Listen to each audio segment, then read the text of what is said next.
ascension of the Mongol tide. How it is Welcome back to the channel, folks. Have you ever bought a game from a series you weren't familiar with, but the trailers and early reviews look good enough to sell you on it? You begin playing, enjoying it for a bit, but after a few hours, you end up regretting your purchase. For me, that game is Mafia III.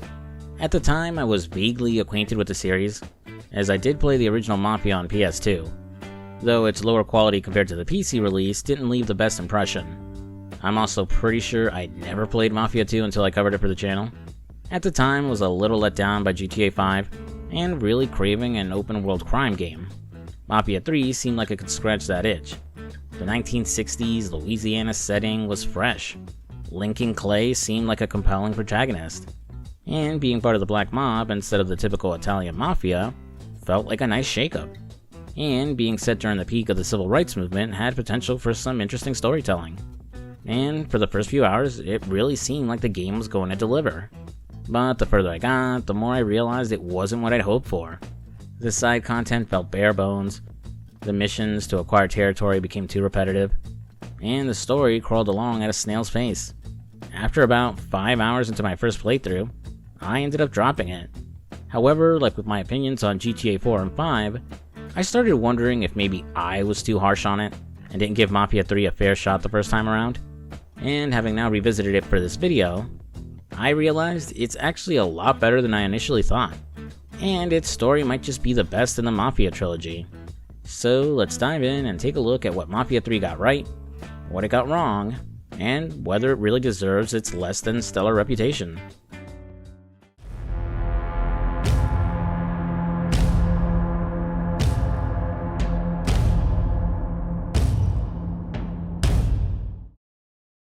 When did you meet Lincoln Clay? 1966. I was running Black Ops out of Laos on behalf of the CIA. He was loaned out to me via joint CIA-DOD task force. He was a quiet boy. Good boy. 2 Purple Hearts, a Bronze Star, and the Distinguished Service Cross. He served his country with honor and distinction. In Mafia 3, our new protagonist is Lincoln Clay, a Vietnam vet returning to his hometown of New Bordeaux, Louisiana, after being discharged from the army. He isn't planning on sticking around and just wanted to see his adopted family one last time before moving on. But a brutal betrayal forces him to stay and face off against those responsible, the Marcano crime family, and their patriarch Sal Marcano. In the previous 2 Mafia games, the protagonists would narrate their stories, recounting their time in the mob. Mafia 3 takes a different approach, with the story unfolding through a documentary that details Lincoln's war against Sal Marcano. The documentary blends interviews with key people from Lincoln's life, details from the FBI investigation, and clips from a Senate hearing about the case. And I really dig this direction. It's a fresh take that you don't often see in games. Rather than just being a simple framing device, the documentary dives deeper into Lincoln's character, exploring him through the perspectives of those who knew him best: Father James, his pastor and surrogate father figure, and John Donovan, his war buddy and CIA contact, each who offer their own insights into who Lincoln is during the game's intro. Unlike Tommy Angelo, who was forced into the mob to survive, or Vito Scaletta, who joined in order to try and live the glorious life of a mafioso, Lincoln is a little more complex. Abandoned by his birth parents and raised in an orphanage, he always struggled to find where he truly belongs.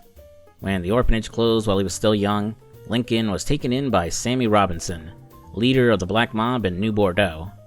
Raised alongside Sammy's biological son Ellis, Lincoln finally had a place to call home. But despite the love he felt for his new family, his internal struggle with identity continued. This led him to enlist in the military and eventually fight in Vietnam. War being, war. Despite winning accolades for his service, he didn't come back feeling like a hero. Instead, he came back scarred by the carnage and brutal violence of the campaign against the Viet Cong. Though he proved himself a skilled soldier and even joined a CIA covert operation, the experience left him haunted, often tormented in his sleep by what he saw and did. It's not immediately obvious though, since Lincoln buries that part of himself. The version his friends and family see is calm, personable, and outgoing. Someone who easily makes friends regardless of their background or their race. But when that darkness inside him begins to surface, Lincoln becomes cold, calculated, and relentless in his desire to ruin the lives of those who took everything from him. After giving it some thought, I think Lincoln might be my favorite of all three Mafia leads. He's more layered, and the game takes the time to explore his motives and actions. It doesn't try to justify what he's doing, and neither does Lincoln. He knows the path he's on for revenge is wrong, but it's all he has left. It brings up the question of whether Lincoln is a good man just lashing out and willing to do whatever it takes to get justice for those he lost, or if the monster inside him was the real him all along. That said, his revenge story does end up making Mafia 3 the least Mafia feeling out of all the games, instead feeling more in line with Grand Theft Auto, or hell's Saints Row. But I'll get back into that later. Back then, boys like Lincoln, the ones who've been abandoned, they're always looking for a home. Always looking for a place to belong. I think he thought he'd find it in the army. Thing is, once that's lost, you can never get it back again. When he returned from the war, Lincoln ended back up over at Sammy's. Now Sammy owed the Italian mob a whole lot of money, and he needed Lincoln's help. It's a damn shame what happened. It breaks my heart. After the game's introduction, Mafia 3 properly kicks off when we cut to New Bordeaux in 1968 during Mardi Gras. Lincoln and his friend Georgie Marcano, son of Sal Marcano, are finishing up preparations to rob the Federal Reserve. The Reserve is collecting millions of dollars of money that are leaving circulation and are meant to be destroyed. Using bags of cash fronted by one of Sal Marcano's underbosses, they plan to sneak down to the Reserve's burn room and loot their safe holding all the cash that isn't going to be destroyed. After stealing some uniforms from some unlucky drivers, they finish loading up. Lincoln and Georgie hop into the armored truck and head to the job. On the way, Georgie asks Lincoln about his time in Vietnam, and Lincoln shares a story about a Vietnamese woman he saw there. Told she could only bring one thing onto an evacuation boat, her baby or the pig she had with her, she chose the pig and threw her baby into the water, reasoning that she could always have another child. Georgie's caught off guard and disgusted by what he hears, but Lincoln can't fault the woman for what she did, or the logic in her choice. One day she was just living an ordinary simple life as a farmer. The next, her entire village was bombed to smithereens. In Lincoln's own words, when you put people up against the wall, they'll do anything to survive. In the business, we call that foreshadowing. While we're heading to the Federal Reserve, now's a good time to talk about Mafia 3's driving controls. You got two options, normal or simulation. Normal has more of an arcade feel. Cars accelerate quickly and handle high-speed turns with ease. It's pretty similar to how driving works in GTA 5. The only noticeable difference is that cars take longer to stop when braking at high speeds, but other than that, I've got no complaints. On the other hand, simulation mode is closer to GTA 4 mechanics, where cars feel heavier, take longer to accelerate, and turning at high speeds is much trickier. Neither style is necessarily better, but I stuck with normal driving for my playthrough. I do appreciate that they give you the option to choose based on your preference. Another change is that the game removed the option to cap your car's top speed, but that's because the police won't be chasing you for speeding, which I'm totally fine with. In Mafia 2 it wasn't too bad, but in the first Mafia, it was a real pain to travel the map during timed sections while also trying to avoid getting pulled over. And thankfully, your passengers won't mouth off every time you break the speed limit, or run a red light. They'll still get upset if you crash though, but honestly, that's understandable. Arriving at the reserve, the boys flash their phony badges and get inside with none of the guards the wiser. Once down in the burn room, they'll take out the lone guard with them and open the big safe to find their prize. As they begin looting all the green, Georgie accidentally sets off an alarm when opening a locked room in the safe. With no other options but to wait till their accomplices come through to help them escape, Lincoln will have to hold off security and protect Georgie, tossing us into the game's shooting tutorial. Mafia 3 has some of the most satisfying gunplay I've ever experienced in a game. There's a real weight to the guns that adds a sense of realism to the shooting. From the recoil, to the sound of your bullets hitting an enemy, to how enemies react when they're shot, it all just feels incredibly satisfying. Each gun type feels distinct and is suited for different situations. Even the limitations like only being able to carry one heavy weapon and one sidearm or the longer reload times and smaller starting ammo count, actually enhance the experience. Shootouts feel engaging and challenging without making enemies feel overwhelming or too easy to take down. Plus, Lincoln isn't some bullet sponge, he's actually fairly squishy. He starts with 2 segments on his health bar, which can be upgraded later, but even with regenerating health, only one segment will refill on its own. To get Lincoln back to full health, you'll need health packs, which can either be bought and stocked beforehand or found during missions. And I really love this system. It strikes a perfect balance between old school and modern healing mechanics in shooters. You can't just sit behind cover and wait for your health to regenerate. If you don't have a health pack to heal or find armor to buff yourself, you're at serious risk of getting dropped in 1 or 2 shots as soon as you peek from cover. That's assuming you can even stay behind cover long enough to recover, because enemies can tear through it quickly, force you to move with molotovs or grenades, or even flank you if the area is open enough. Like I said, it's not crushingly difficult, at least not on normal difficulty, but the combat is engaging enough that you have to stay focused. You can't just coast through by spamming the most powerful gun or relying on a stockpile of health packs, though combat sometimes can be trivialized through stealth, but I'll swing back to that in a few. During the shootout at the Federal Reserve, the game flashes back about a week to when Lincoln first arrived in New Bordeaux, after finishing his tour in Vietnam. You just come from Vietnam? That's right. I was a Marine in the Pacific. You take it from me. Just because you're home doesn't mean you're back. You understand? People around here, they don't get it. Never will. Keep your ass out of trouble. After receiving some friendly advice from a fellow veteran, Lincoln is reunited with his stepbrother Ellis. After a quick hug and a beer, they'll drive back to their home at Sammy's bar. Ellie fills Lincoln in on what he's missed while he was away, and their father's excitement at finally having him back home. He also tries to get Lincoln in on some scheme to deal heroin out of the French ward along with Georgie, but Lincoln isn't too keen on it due to how much heat dealing drugs brings. Arriving at the bar, Lincoln is greeted by his father Sammy, the local pastor, Father James, and several other friends happy to have him home.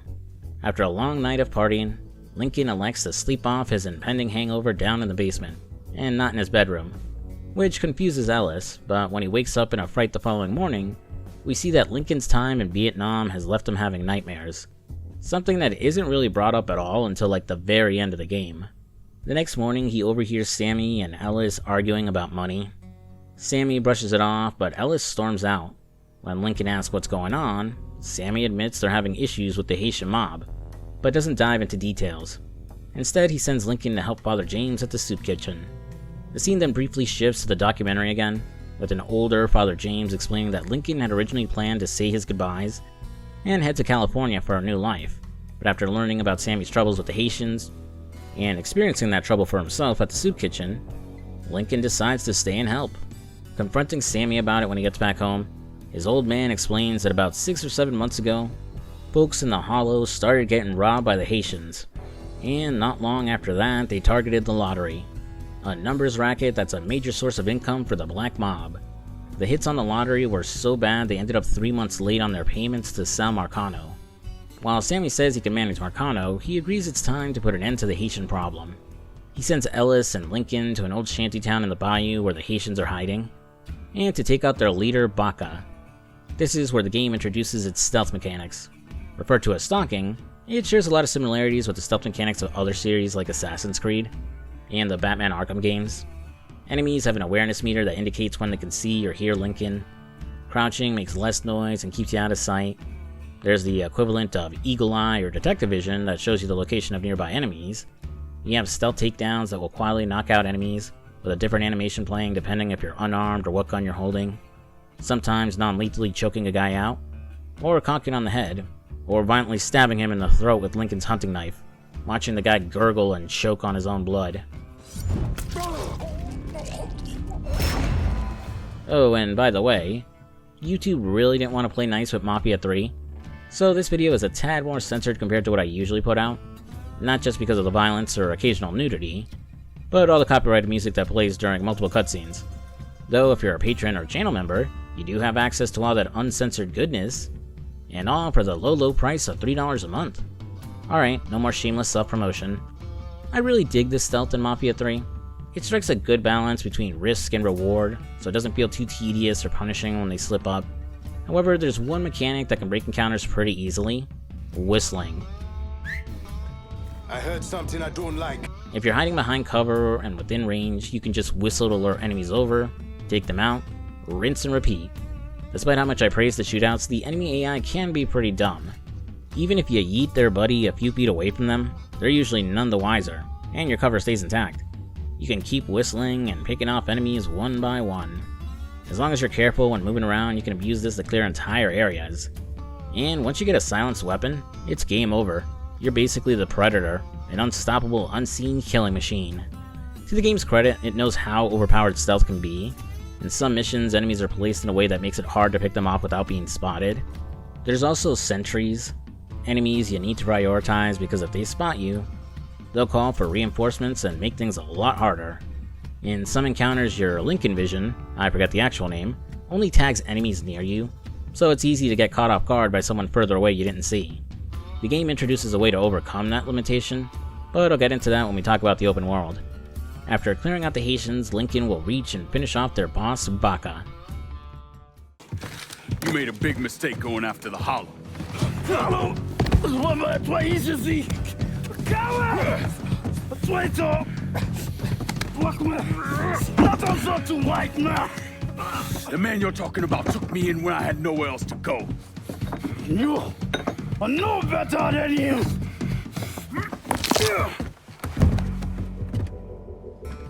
And while not his intention, Lincoln inadvertently saved a woman named Cassandra that Baka had held captive.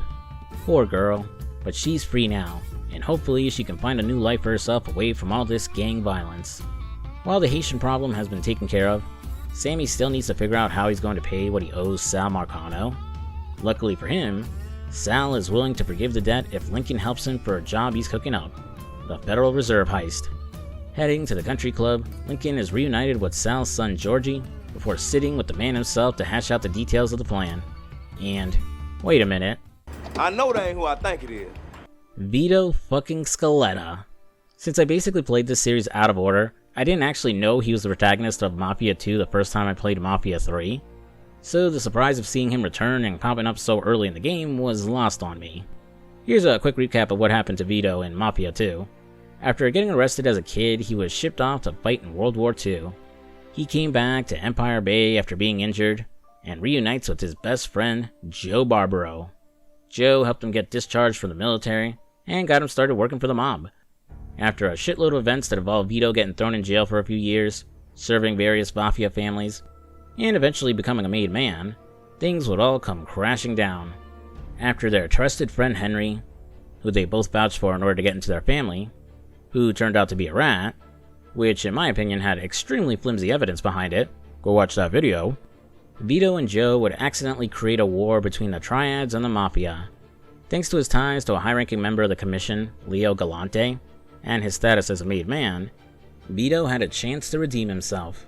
He just needed to kill the rogue Mafia boss Carlo Falcone to square things away. Except not really. As killing his old boss was enough to save Vito's life, it wasn't enough to spare his buddy Joe Barbaro's, or enough to put him in good standing with the Commission. Joe would be sent off to an unknown fate that implied he was killed, and Vito would be sent down here to New Bordeaux to assist and keep an eye on Sal Marcano. I skipped a lot regarding Vito's story, but go watch my Mafia II video if you want to know more. For now, all you need to know is that Sal and Vito resent each other, and Vito is the one who fronts the money for the Federal Reserve job. After pleasantries are exchanged, Sal makes Lincoln an offer. After the Federal Reserve heist is done, he wants Lincoln to take Sammy's place in running the Black Mob and the Hollow. I can't do that.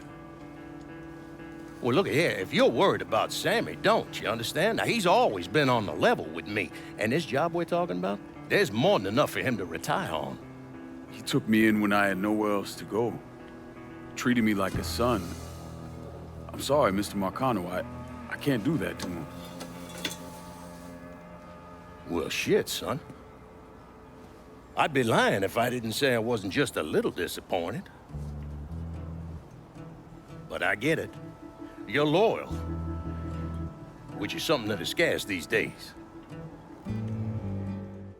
While Marcano is disappointed that Lincoln doesn't want to take over, he respects his loyalty to Sammy and drops the issue. For now. But as we'll soon see, Sal Marcano isn't someone who takes no lightly.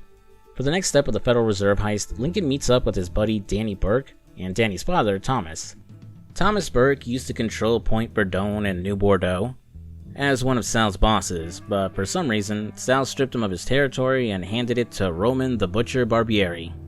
The game doesn't really fully explain why, but it's likely because Thomas is Irish, which limits his power in the notoriously racist Italian mob. Or it could be for some other reasons that are about to happen. Still, Burke hopes that having his son Danny assist with the heist will earn Sal's forgiveness and get his territory back. Burke is providing an industrial drill for the job. Using the sewer canals beneath New Bordeaux, they plan to transport the drill by boat under the Federal Reserve Vault and dig a hole to create an escape route for Georgie and Lincoln. Unfortunately, with all the heat on them, and the drill taking way too long, Danny gets the bright idea to use dynamite to speed things up. To his credit, it works, by causing the floor to cave in, taking the vault down with Lincoln and Georgie inside. No time to argue about it though. Johnny Law is on the way, so they've got to bail fast. The plan is to use the boat to slip away from the cops through the sewer canals, and once they're topside, they'll try to blend in with the Mardi Gras crowd to stay under the radar. And after Lincoln acts as a distraction to lure the cops away, he'll reunite with his buddies and they're home free. Regrouping at Sammy's bar, they celebrate their success and newfound fortunes.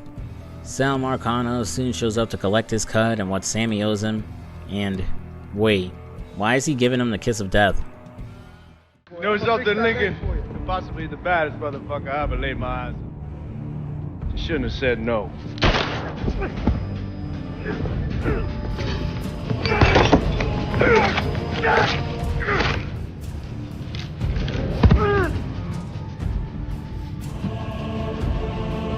Where the fuck you think you're going?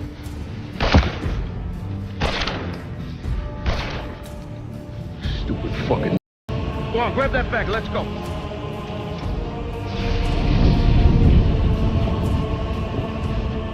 When I got to Sammy's, the whole place was bud. I still don't know what brought me there that night. Luck? Divine providence? Or something else?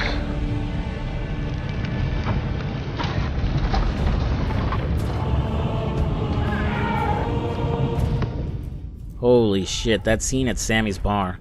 Despite still dropping the game during my first playthrough, the betrayal by Sal and Georgie is what really hooked me on Mafia 3's story. Despite the fact the game already gave it away and set it up, the way it sneaks up on you and the sheer brutality of the scene hits hard. The brutal massacre of Lincoln and his family is beautifully scored by Paint It Black by the Rolling Stones too. Though because of copyright I had to substitute the music with Final Fantasy VII's Those Chosen by the Planet, which fits stupidly well considering this is basically Mafia's equivalent to the Nibelheim incident. Thanks to Georgie's poor aim and Father James showing up just in time, Lincoln survived the massacre. Several months pass as Lincoln recovers, during which major events unfold, including the assassinations of Martin Luther King Jr. and Bobby Kennedy. Despite being set during the height of the civil rights movement, these events mostly serve as background and don't have much impact on the game's story. It kinda feels like a missed opportunity. While the game touches on racial tensions in the South, and you occasionally hear about world events on the radio or in NPC dialogue, it takes a backseat to Lincoln's revenge story. Sure, balancing those themes with the plot might have been tricky, but if it had been explored a bit more before Sal Marcano's betrayal, it could have added more depth to the game. Now that Lincoln is back on his feet, he's completely fixated on revenge. As he tells Father James, killing Sal Marcano isn't enough. He wants to take everything from him. Lincoln plans to destroy everything Sal built in New Bordeaux, and once his empire is in ruins, only then will Sal face death. To facilitate his plan, Lincoln has reached out to his fellow Vietnam buddy and CIA operative, John Donovan.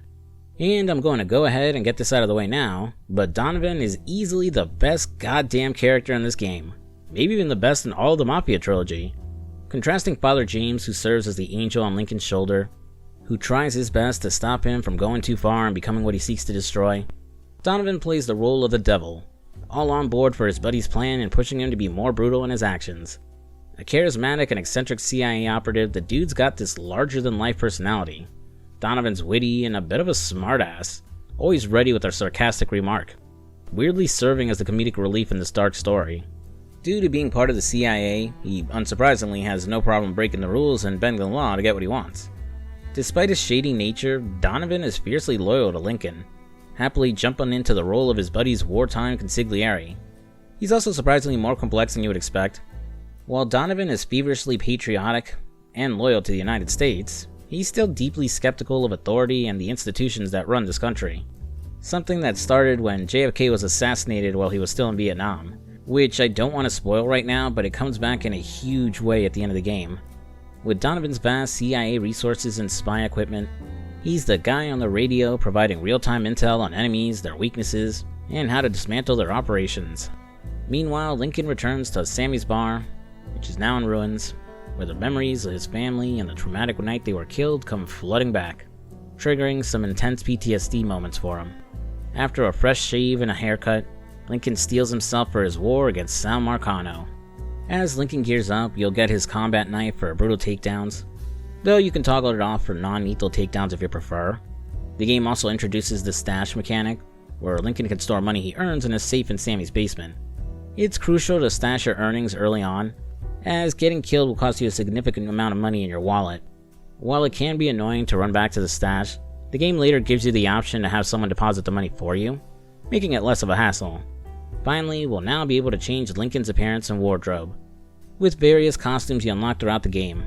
I personally like sticking with his Wanderer outfit, because it gave him that classic John Rambo First Blood look. Lincoln's journey as a Vietnam vet, trying to find a place where he belongs, has some obvious and clear parallels to Rambo's own struggles too, though that's about the only similarities the two share, as their personalities are vastly different, and the mayhem Lincoln causes easily surpasses what Rambo unleashes, at least in the first movie.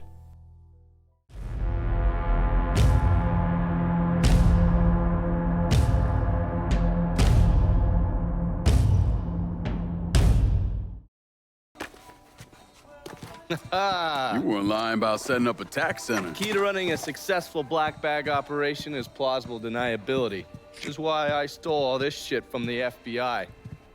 Things go tits up, those chicken dicks can deal with the fallout. Glad to see you haven't lost your touch. If there's one thing I'm good at, it's fucking with Hoover's Ferry Brigade. Meeting up with Donovan, he's established a base of operations in some dingy motel room. He's been digging around and found some groups that Lincoln could recruit and exploit to help him in his mission. The first of which is the Haitians, and despite having lost their leader, Baca, are still around and kicking. Probably because the black mob was completely decimated, though the Hollow isn't up for grabs, and Sal Marcano saw fit to move the Dixie Mafia into town. Finding ourselves in an enemy of my enemy is my friend type of situation, Donovan suggests Lincoln track down the mysterious new leader of the Haitians and make an alliance. After shaking down a local Haitian gang member for information, we track the gang's operation to the Pierced Heart Voodoo Shop. And once inside, we'll finally meet this mysterious leader. And, hey, I remember you.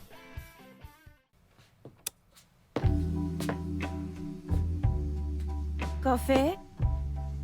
Nice trick you pulled back at the Haitian camp. Lieutenant Baca was holding you prisoner. And I yelled you I did. It appears we both full of surprises. Certainly does. Looks like Cassandra pulled one over on us, as she was actually the leader of the Haitians this entire time. While she's willing to hear Lincoln out, she's unsure if she should trust him at all, after he came for the Haitians months ago. He offers to let her have all of the Hollow for her assistance, but some friction starts to form when Cassandra explains why she was at war with Sammy in the first place, really testing Lincoln's patience as she insults his father's philanthropy, and calls him out for being another black lapdog for Sal Marcano. Still, to his credit, Lincoln keeps his cool, and Cassandra agrees to the alliance on the condition that she gets to run the Hollow however she sees fit. What's the worst that could happen by giving her unchecked control and power? While I won't spoil anything yet, Cassandra is considerably more violent and militant compared to her other underbosses, due to the exploitation the people of the Hollow go through at the hands of the police and Sal Marcano's group. She wants to arm the black residents to fight back and take control. While not a bad idea on paper, Cassandra is indifferent to the destruction that could happen, or any civilians caught up in her pseudo-revolution. It's not really explored outside of some optional side missions and a potential ending, but the game makes it clear that Cassandra could end up becoming a bigger threat to Lincoln if her power is left unchecked. But we'll worry about that some other time. Cassandra then explains that after Sal killed Sammy, he handed control of the Hollow to Richie Doucette, a monstrous racist who kidnaps and starves young black kids before releasing them in the bayou to hunt them down for sport, a fate that tragically befell her own sister. If Lincoln takes down Doucette, he'll have Cassandra's loyalty. Now that Cassandra's on board, we'll unlock our first associate perk, the Arms Dealer. Using the army radio Donovan gave him, Lincoln can call up an associate of Cassandra's who sells guns and ammo out of his van. It's super convenient since Lincoln can also stock up on adrenaline shots to heal, a bulletproof vest to buff his defense, and later upgrade his guns. You can even unlock perks like carrying more equipment or increasing max health. While I love the convenience of the Arms Dealer, I do have one small nitpick with its UI. The interface looks pretty bland, almost like a streaming service UI, and it lacks a separate tab for gun upgrades. So if you want to upgrade something like the accuracy or ammo count for a shotgun, for example, you have to scroll all the way to the right, past every single gun, just to get to the upgrades. It's annoyingly clunky, and makes it easy to miss that weapon upgrades are even an option. I accidentally overlooked them for a third of the game. But otherwise, yeah, I dig the convenience.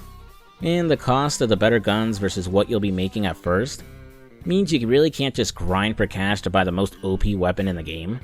Though I did get handed the silent pistol for free, and like I mentioned before, it really comes in clutch during stealth. Like during this upcoming story mission, for example. I'll skim over the finer details for now, but after Lincoln takes over the prostitution and drug rackets in the Hollow, Richie Doucette ends up on Georgie's shit list and goes into hiding. Thanks to some intel from a random Dixie mob guy that Cassandra kidnaps, we learn that Doucette's holed up at the abandoned Baron Saturday's amusement park, a racist and wildly inaccurate voodoo-themed park some white guys built to profit off the black community of the Hollow. Spoiler alert, it didn't work, and the park quickly went under. As a set piece though, it's pretty awesome. Navigating through an abandoned amusement park at night immediately gave me Left 4 Dead 2 vibes. As Lincoln slowly works his way through the park, taking out Doucette's men one by one, they have no clue who he is or what he's after. At first they assume he's been hired by Georgie to take out Doucette, which causes Doucette to panic and flee into the park's funhouse in a desperate attempt to escape. After methodically hunting him down and eliminating the last of his men, Lincoln finally gets his hands on Richie Doucette. The guy pleads for his life when he realizes who's really after him, but Lincoln shows no mercy. Not only was Doucette involved in helping Sal betray the Black Mob, he was the one Lincoln saw stab Ellis to death. God damn it! None of that was my idea, you hear? It was all Georgie, him and his old man. They wanted y'all gone, not me. What was I supposed to do? Say no? Either that or make sure that I was dead. Oh, no. No, please. Listen. Just decent thing would be to let a man get in a prayer before you kill him. You can pray on the way up.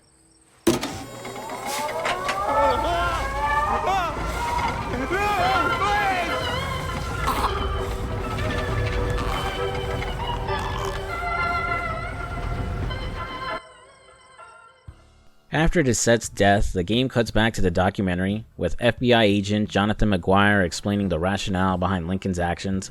The murder of Richie Doucette wasn't your typical mob hit. It was a form of psychological warfare. By putting Richie's body on display, Lincoln was sending a clear message to the mob that they weren't untouchable, and he was coming for all of them next. Oh yeah, I should probably explain who McGuire is. He doesn't actually appear during the main storyline of Mafia III, at least not that I remember, but he's a key figure in the documentary segments. McGuire opened an investigation into Sal Marcano after a witness spotted him at Sammy's bar the night of the massacre. However, his investigation was blocked by a corrupt judge, so the case went nowhere. When Lincoln started his war against Sal, McGuire monitored everything trying to build a case against Lincoln for his actions. Even after the department closed the case after the events of the game, McGuire kept a close eye, hoping to find enough to implicate Lincoln. He essentially functions as the game's narrator in a way. McGuire's role in the story feels a bit weird, honestly. He has this vendetta against Lincoln for all the chaos he's caused, but Lincoln probably doesn't even know he exists. It almost feels like there were supposed to be confrontations between McGuire and Lincoln, or Donovan, that got cut during development. McGuire kinda reminds me of characters like Ellen Yindel, or any other high-ranking police officer in Gotham City, who hates Batman for being a vigilante and producing better results by stopping more criminals outside of the law.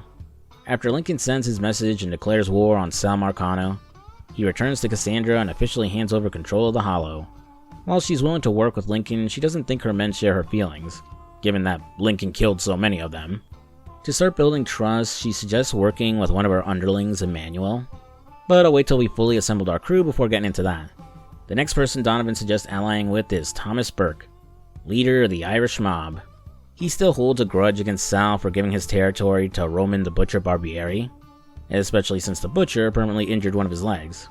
Oh, and for his son being killed at Sammy's bar. Lincoln doesn't like Burke much, but he feels like he owes it to Danny's memory to give his old man a shot.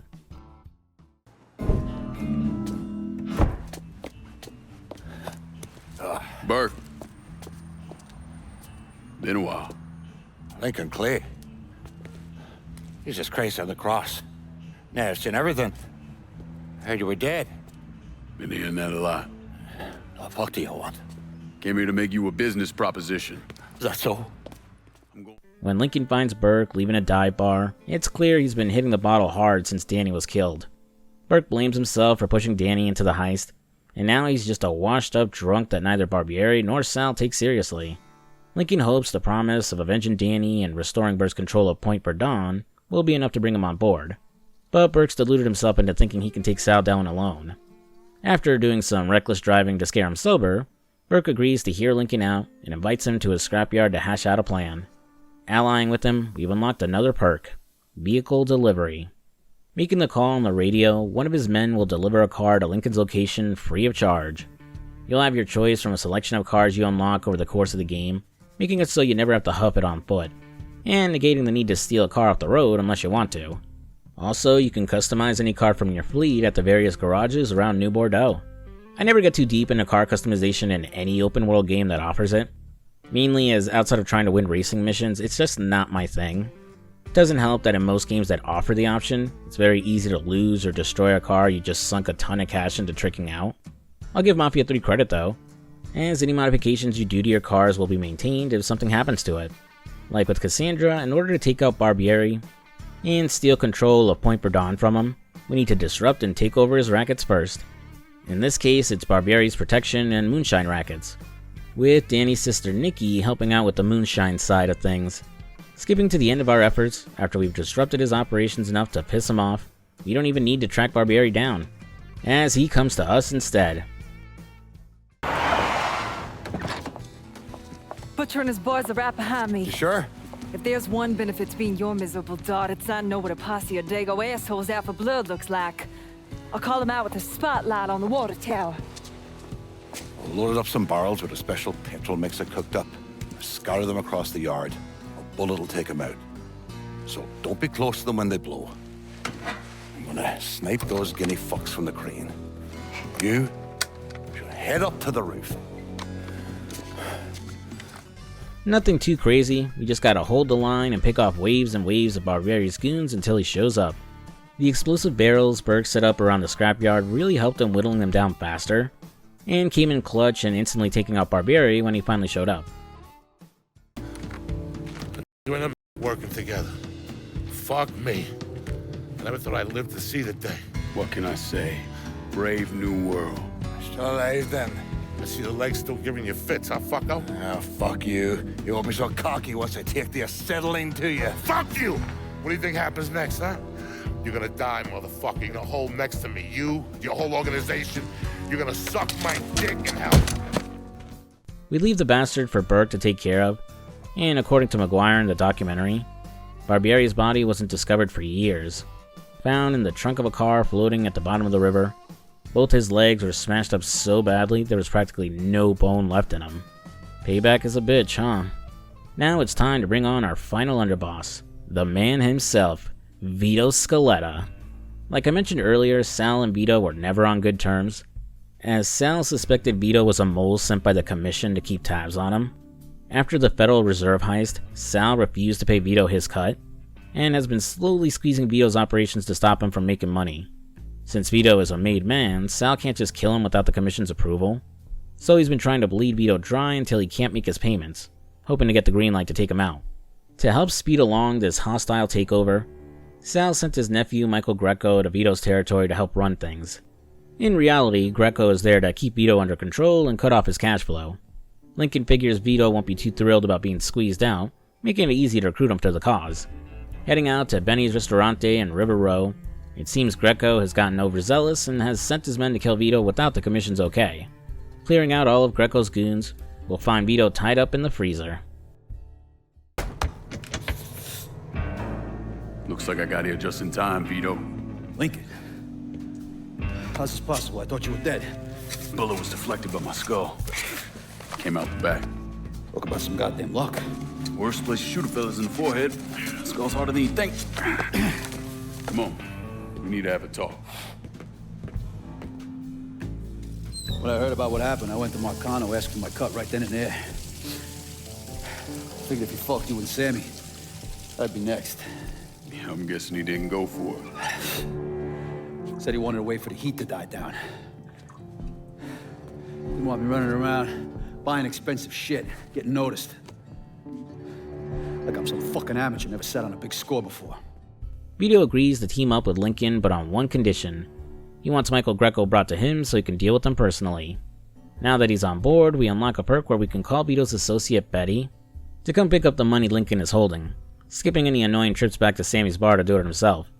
And dilly-dally, shilly-shally, after taking over the two rackets in River Row, Vito tracks down Greco's location, and the two of them team up to go after him. However, Sal Marcano's hit squad gets to Greco first, and the kid barely escapes by jumping out a window and driving off, with Lincoln quickly realizing Greco somehow got his hands on his old ride. This is when the game introduces the shooting while driving mechanic, and honestly, it's one of the best implementations I've seen in any game. The aiming is generous, and it locks onto a target's tires, making it much easier to disable their car. So it never feels like I'm trying to juggle two different control schemes at once, when trying to fire while driving like I do in games like GTA or Saints Row. Though I'll admit I kind of forgot about it during most of my playthrough, since I usually just opted to speed away whenever enemies or the cops were on my tail. After stopping and capturing Greco, we'll now have to lose the cops. As expected of any open world crime game, causing trouble in the streets of New Bordeaux can attract unwanted attention from the boys in blue. Uniquely, police response time varies by district, so if you start shit in the Hollow for example, it'll take longer for the cops to show up. You'll even hear the woman on dispatch sound bored, and basically tell any officers in the area not to bother investigating unless they want to. But start some shit in the more affluent Frisco Fields or downtown, they'll pounce on you immediately.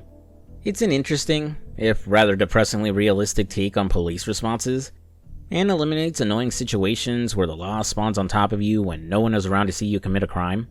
Hell, if someone does spot you, you can prevent the cops from showing up, if you can take out the witness fast enough. But if you do get their attention, escaping them isn't too much of a hassle.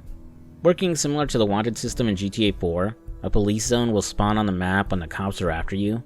Blue police zones indicate the police are searching for Lincoln, which needs you to just exit the zone or stay hidden. Red police zones mean the police have already spotted Lincoln, or are actively engaging him. Hiding isn't enough, and you'll have to get the hell out of there to lose him. However, I never found the police in Mafia 3 to be overwhelming like they could be in GTA, and at most a mild nuisance. Returning to Vito's restaurant, after some enhanced interrogation, Greco will spill some juicy info about Sal. You want me to keep going? You got 9 more. Fuck! Listen, Jesus, he was worried you knew about the casino. And so we're gonna play up to Leo and the commission. What casino? Answer the question. Uncle Sally's. You see that construction across the lake? He's building a casino over there. He wants to go legit. Turn this city into Las Vegas. Gambling's illegal. Yeah, no shit, it's illegal. Which is why he's paid a bunch of money to get the laws changed. Who else is involved in this? I don't know. I swear it! Now that we know what Sal's up to, Vito will dispose of Greco and pledge his loyalty to Lincoln. At the same time, Sal and Georgie will finally learn that Lincoln didn't die back at Sammy's bar, and has been the one undermining their operations. Now that we have all three of our underbosses, Lincoln will arrange a sit-down to introduce everyone to each other. It's a messy meet and greet, as Cassandra, Burke, and Vito all immediately distrust the other due to their past clashes and associations with Sal Marcano. But after Lincoln lays down the law and gets the kids to behave, he hashes out his plan to take down Sal's organization. He wants to target the lower rungs of the Marcano crime family and work his way up to the big man, starting with killing the lieutenants and taking their territory, then the capos, until no one is left to support or protect Sal Marcano. And any territory and racket seized during this whole thing will be divided up amongst Lincoln's underbosses however he sees fit. Which finally brings us to Mafia III's main mechanic, and the thing that will make up 80% of your playthrough, district takeovers. New Bordeaux is split into 9 districts, each containing 2 rackets that involve illicit activities like drug smuggling, moonshine running, prostitution, insurance fraud, grand theft auto, etc. Each racket generates a certain amount of income, and to take control, Lincoln needs to damage it enough to slow the flow of money. This is done by targeting key operations such as their money stashes, equipment, supplies, or essential personnel. Destroying equipment, stealing cash, interrogating snitches, killing enforcers, or freeing exploited victims all works towards crippling the racket's income. Once enough damage is done, the racket boss steps in, giving Lincoln a chance to eliminate them and take over the racket. You don't have to kill a racket boss though, and can recruit them to your side if you want. By wiretapping junction boxes near a racket boss's hideout, you can learn important information about them that you can exploit to have them join you, which will increase the amount of money a racket earns when it's under your control. Wiretapping junction boxes function like smaller version of those world map towers you'd see in other open world games, like Far Cry or Assassin's Creed. It'll mark nearby enemies on your map, who will also show up when you sneak through an area using your Lincoln vision. It also dots the location of fuses, which you need 3 of to wiretap a junction box in the first place. From there, it'll show any nearby collectibles. Returning from previous Mafia games, we got fun stuff like Playboy magazines, or pinups painted by famous artist Alberto Vargas. Ah yes, I'm such a sucker for such beautiful, beautiful art. Right, where was I? There's also various magazines to collect, music vinyls, and we even got communist posters to tear down to keep those dirty commies from corrupting our pure American way of life. While the collectibles can be a bit excessive, I do like that the junction boxes provide an actual benefit to you, outside of adding more icons to your map. Racket takeovers can be tackled as soon as they're assigned, and you can work on them in any order or even simultaneously. After taking over a racket, you'll need to decide which of your underbosses will manage it. The more rackets an underboss controls, the more money they generate per Lincoln. Similar to skill trees in other games, you'll unlock perks from each underboss as they bring in more income from their rackets. Cassandra offers the perks of Arms Dealer, Gunsmith, and Operator, each unlocking more benefits as her rackets grow. Initially, you can buy weapons on the go, but later Arms Dealer upgrades give you a throwable voodoo doll to distract enemies. Gunsmith improves the accuracy, ammo capacity, stability, and eventually reload speed of your guns, though you'll have to pay for each upgrade. Operator disables phone lines for a set time, preventing witnesses from calling the cops or sentries from calling reinforcements. Burke's perks include Vehicle Delivery, Police Dispatcher, and IRA Bomber. Besides getting a car delivered, higher levels of Vehicle Delivery allow you to steal cars undetected. Police Dispatcher clears active police zones, and makes it so cops ignore your crimes for a while. IRA Bomber unlocks stronger explosives like frag grenades and C4 in the arms dealer's inventory. Lastly, Vito's perks are Consigliere, Hit Squad, and Mob Doctor. The upgraded Consigliere lets Betty pick up your kickbacks from underbosses, saving you the hassle of driving around New Bordeaux to do it yourself.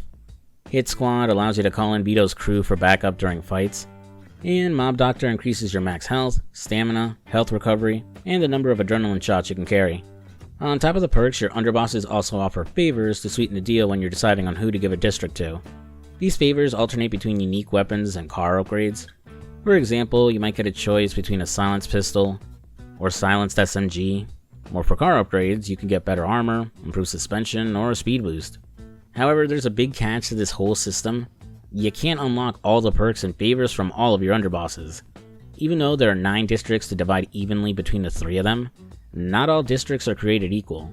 The amount of money each one generates varies depending on the rackets and districts, so some are worth more than others. And if you want to unlock the best version of a perk or favor from one of your underbosses, you can't do it by being fair, and will need to stiff one of them and favor the other, which can come back to bite you in the ass.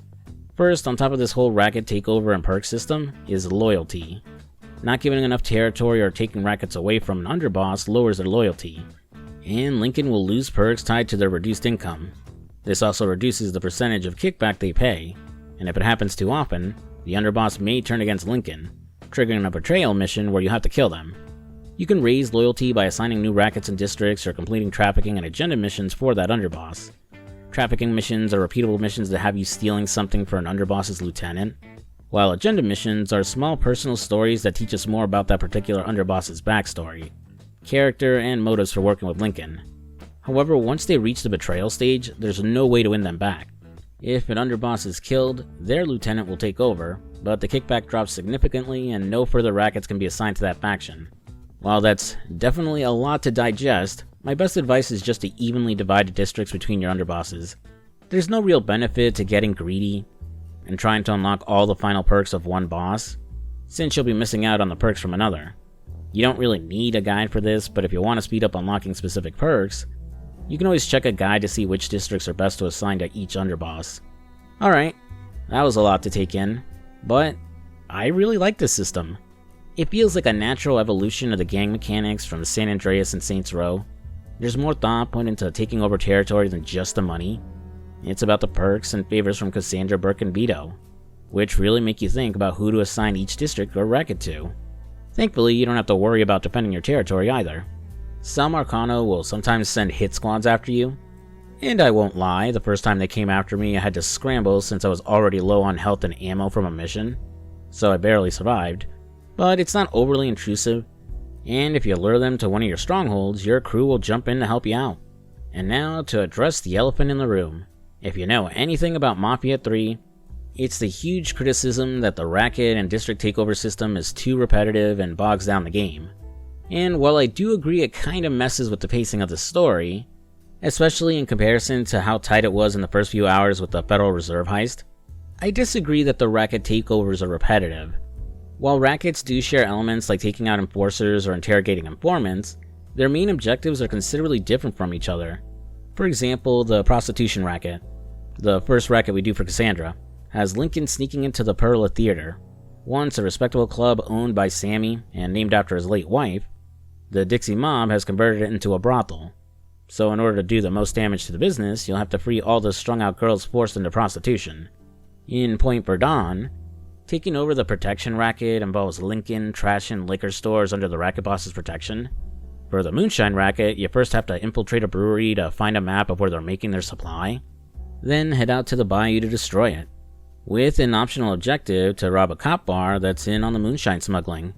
Other rackets offer variety too. The construction racket has you blow up a crane.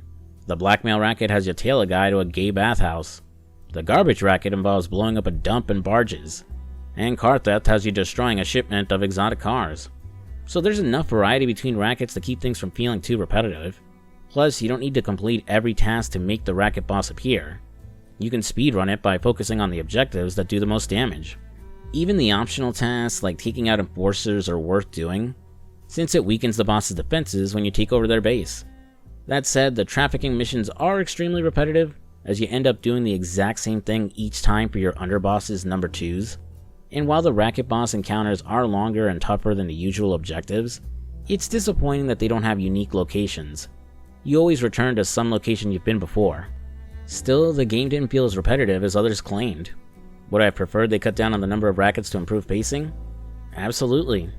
I probably would have preferred a more linear mission structure like in the first 2 Mafia games, to be honest, but I didn't hate the racket and district takeovers, and that's mainly because of how damn good the story missions tend to be, which I wish your underbosses were participants in more often. Outside the first time you meet and recruit them, along with their loyalty missions, they don't really do much. Shit, you barely see them outside of the sit-downs when you're handing out turf. Since the player decides who gets each racket and district, the developers would have had to create multiple versions of the story cutscenes to include the underbosses, so I kinda get why they took this approach. But I still think they could have been more involved. For example, maybe you assign the entire district to one of your underbosses before taking out the district boss, and that underboss provides extra help during the mission. Cassandra could make stealth easier, Vito could tag along like when you took down Greco, or Burke could use explosives or his car to help with the getaway. Shit, I'd even take something like Saints Row where you can call them in for backup during missions or have them hang out around town. It feels like the premise of a ragtag group of people from different backgrounds joining forces to take down a common enemy isn't fully realized. It would have been great to see their perspectives on Lincoln's actions, whether they agree with Father James that he's going too far, or they're more like Donovan and think he should be even more brutal. At the very least, the underbosses are fleshed out thanks to their loyalty missions, even if they're not active participants in Lincoln's revenge plot. I've already talked about Cassandra, but Burke's loyalty mission has you stealing specific cars and boats for him. When you ask why, he claims it's for the IRA, to be fitted with explosives for their cause. But after getting him all the vehicles, Burke admits he has terminal liver cancer, and only about a year left to live. The thefts weren't for the IRA, he just wanted to sell the vehicles to leave something behind for his daughter Nikki. Burke feels like he failed as a father after what happened to Danny, and for ostracizing Nikki because she's a lesbian. Now he's determined to make things right with her, even though she'll never forgive him and blames him for her brother's death. Meanwhile, Vito's loyalty mission has him enlist Lincoln's help in taking out guys he believes were responsible for killing Joe Barbaro. 4 or 5 years after Vito was sent to New Bordeaux, he got word that one of the guys he saw driving off with Joe was running his mouth. The guy had too much to drink and was overheard talking about a loudmouth Leo Galante wanted him to take out. That loudmouth had knocked out his front teeth and cracked his eye socket.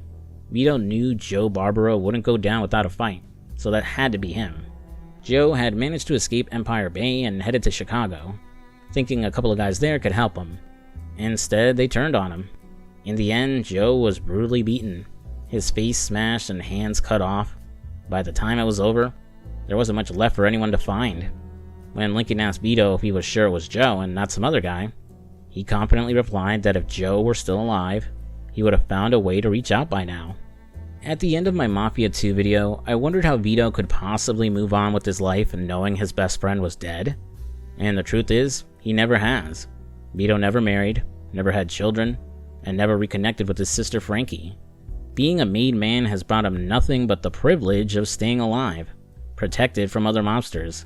The last few decades of his life have been spent as a burden, sent down south to babysit Sal Marcano and stay out of the way. Teaming up with Lincoln is the fresh start Vito desperately needed, giving him a new sense of purpose depending on how the game ends. As for Joe, we'll get to his ultimate fate toward the end of the story. Now, before we get the plot moving again, I want to briefly talk about New Bordeaux as a location and the game's graphics. If it wasn't already obvious, but New Bordeaux is the Mafia series' take on New Orleans, and it's a refreshing setting for an open-world video game. Too many games are set in versions of New York City or Los Angeles, so the rare exceptions that do something different really stand out to me. Watch Dogs had Chicago, Sleeping Dogs gave us Hong Kong, and Cyberpunk 2077 brought Night City to life. Even Vice City still feels unique compared to every other Grand Theft Auto game. Now that we know it's coming back for GTA 6 and is set to be much bigger, I'm hoping it can match the distinctness of New Bordeaux.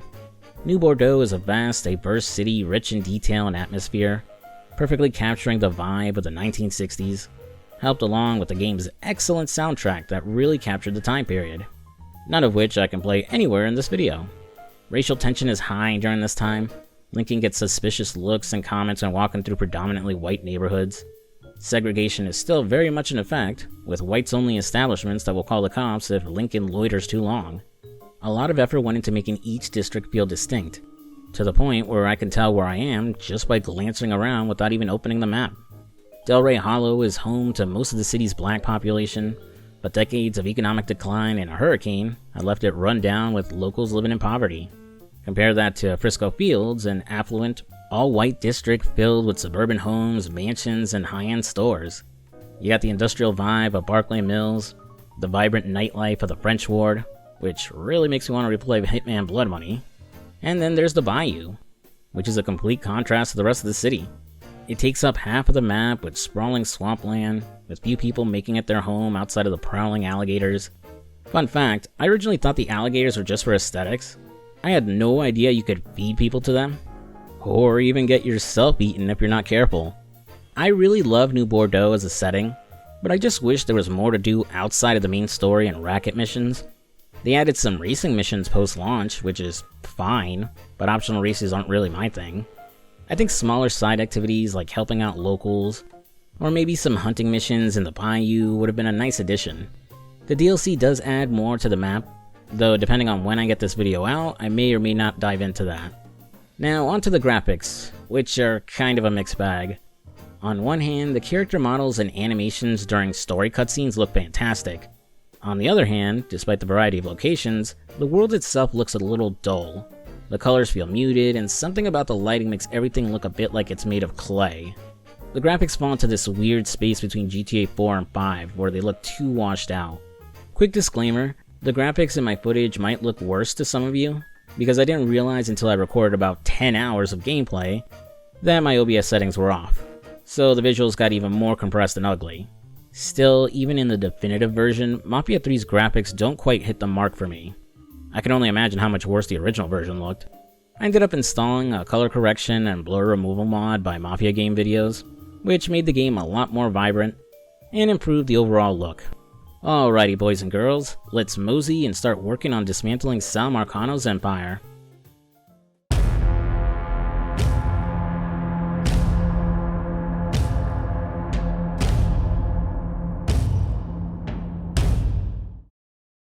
Since you can take over districts in any order, I'll tell the rest of the story based on the order in which I took them over.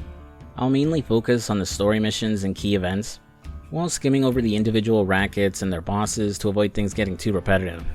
After building my crew, the next district I targeted was downtown, which was controlled by Tony DeRozzi. DeRozzi runs all the extortion, blackmail, and money laundering for the Marcano crime family, and is Lou Marcano's lieutenant. He operates out of the penthouse at the top of the Royal Hotel in downtown, overseeing all the criminal rackets in the district. A careful and meticulous man, DeRozzi rarely leaves his penthouse, which can only be reached through a private elevator. After Lincoln takes over the two rackets in his district, DeRozzi decides to make a show of force by killing one of his incompetent men, Joe, and promoting a guy named Dominic to handle the money collections. DeRozzi demands that Dominic personally deliver the money to him at the Royal Hotel, and gives him the passcode to his private elevator. Thanks to all the wiretaps Donovan set up, Lincoln now has a way to reach DeRozzi. You have the option to either storm through the lobby guns blazing, or take a more subtle approach by killing Dominic, stealing his car, and sneaking in through the parking garage. I opted for the stealthy route, making it to the penthouse elevator without any trouble. On the way up, we get a quick scene of DeRozzi talking to Lou Marcano. Lou's worried they're going to miss their payments to Judge Holden, a corrupt, racist judge who's protecting Sal's operations, and pushing to get gambling legalized in the state.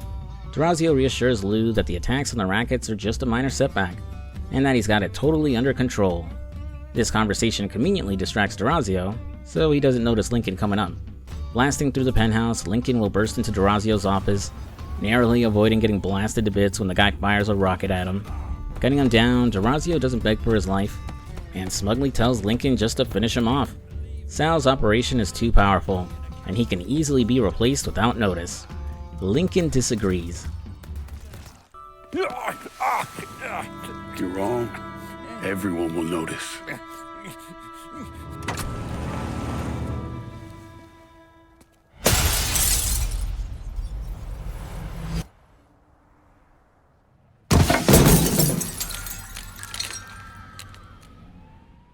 Even though DeRozzi's dead, the mission isn't complete until Lincoln fights his way out of the hotel and escapes.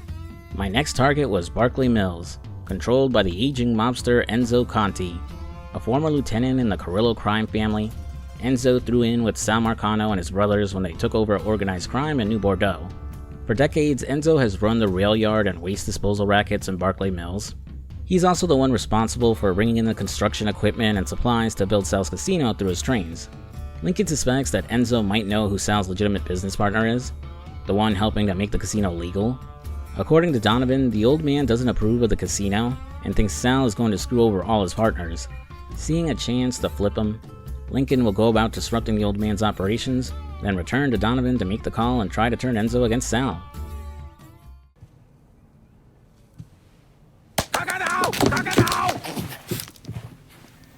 Jesus Christ. I almost shot you in the goddamn face. Now we're even. Fucking asshole. Time to call Enzo. I just love the dynamic between Lincoln and Donovan. Despite what I said about Donovan being like the devil on his shoulder, you can really see how genuine their friendship is. And even though Lincoln is laser focused on taking down Sal Marcano, he hasn't completely lost himself. The friendly, personable guy from the start of the game is still in there. When Lincoln speaks with Enzo, the old man doesn't appreciate the threats, but realizes he's backed into a corner. Sal is definitely going to kill him for losing his rackets. Enzo asks to meet Lincoln alone at the quarry, and when Lincoln arrives, Enzo immediately recognizes him as Sammy's adopted son. As they share a drink, Enzo offers his condolences, saying Sammy didn't deserve to die like that. He reveals that he and Sammy had been friends for a long time, and he was even the one who introduced Sammy to his wife Perla. Realizing everyone working for Sal will get screwed over when he goes legit by opening the casino, Enzo has no issues screwing him over first. He gives up the name of Sal's legitimate business partner, who owns the land the casino is being built on and the construction company building it, Remy Duval, a radio personality and businessman who lives in Frisco Fields. Because everything regarding the casino is in his name, he's effectively untouchable, and Sal can't get rid of him willy-nilly like he's done to his other men. So Sal has his sister-in-law Olivia keeping a close eye on Remy to make sure he stays low, and doesn't get himself killed before the casino's finished. When Sal's men show up, Enzo and Lincoln team up to fight them off. Together, they set explosive charges around the quarry, and once they're clear, they blow the place to smithereens. Afterwards, during a short drive, Lincoln will drop him off at a motel, where the old man starts making preparations to skip town before Sal tracks him down. The next district I targeted was Tickfaw Harbor, controlled by Frank Pagani. Frank runs the smuggling and car theft rackets, but at the moment he's out of town in Havana on a smuggling job for Sal. After disrupting one of his rackets, Tommy Marcano, Sal's other brother, informs Frank of the situation, forcing him to return to New Bordeaux. When his ship arrives, Lincoln sneaks on board and plants a tracker on Frank's car to monitor his movements. And once the second racket is dismantled, we track down and confront Frank. Ambushing him and preventing his escape, Lincoln gets a heavily injured Frank to spill the beans on what he's been doing for Sal. In order to shore up the funds for the casino, Sal's been running a counterfeit operation. However, it hasn't been going well, and so he sent Frank to Cuba to bring back an expert counterfeiter by the name of Alvarez to assist. The old man also reveals that the plates they're using to print the money were grabbed by Georgie during the Federal Reserve heist. That's what the real goal of the heist was, and what we saw Georgie hide in his bag when he set up the alarms at the reserve. Before Lincoln can learn where Alvarez is, Frank succumbs to his injuries, his final moments spent calling out for his little girls. While Frank wasn't a saint, he wasn't involved in what happened to Sammy and Ellis, and in his last moments, his mind was only on his family. Lincoln, realizing he may have gotten overzealous, takes pity on Frank, closing his eyes and giving his body a more dignified look. With Frank dead, only Sal Marcano's capos remain, with our first target his older brother Lou, better known as Uncle Lou, for some reason. Uncle Lou controls the French ward and is responsible for bribing politicians to further the family's schemes. After Lincoln took out his lieutenant Tony DeRazio, Lou has struggled to keep up payments and maintain control over Judge Holden, especially as paranoia starts to creep in. Holden is convinced Lincoln will be coming after him soon. His fear is justified after we dismantle the rackets in the French ward and Donovan tracks down the judge's location. Because of his history of blatant racism, and his involvement in a racially charged case, where a white man gunned down two black men with no reason, Judge Holden is heavily guarded by both police and Uncle Lou's men. Not that it does him any good, as I kill him pretty easy and get out of there without much of a hassle. Sal's less than happy to hear that he needs to find another politician to help legalize his gambling in the state. You had one fucking job, Lou. Now it's to keep holding him one goddamn piece to left of that room. What was I supposed to do? He wouldn't listen, Sal. It ain't my fault. Nothing's ever your goddamn fault, I swear. If you wasn't my brother, I'd clip you myself. Now listen here. I know a guy, a state senator named Jacobs. He's on the Revenue and Fiscal Affairs Committee. Luckily for Sal, Uncle Lou has a backup plan. He's got blackmail material on Senator Jacobs to pressure him into cooperating. But Sal asks him to hold off and try playing nice first. So Uncle Lou arranges a fundraiser aboard his riverboat to wine and dine the senator, hoping to show him a good time, and maybe gather even more incriminating evidence of his infidelity. In order to get on board the riverboat, Lincoln will first head out to the bayou and plant explosives onto an old coal dumper. Once the boat is closed, Lincoln blows up the dumper, causing it to crash into the water and severely damage the riverboat. Uncle Lou quickly realizes that this was no accident, warning his men to be on high alert while trying to calm the senator. I really love the riverboat as a set piece. Once you're on board, you sneak through the engine room before moving up to the large casino area. As the shootouts with Lou's men unfold, the boat becomes progressively more destroyed. Fires spread all around, the power flickers on and off, explosions rock the boat, and civilians are panicking and getting killed as the chaos escalates.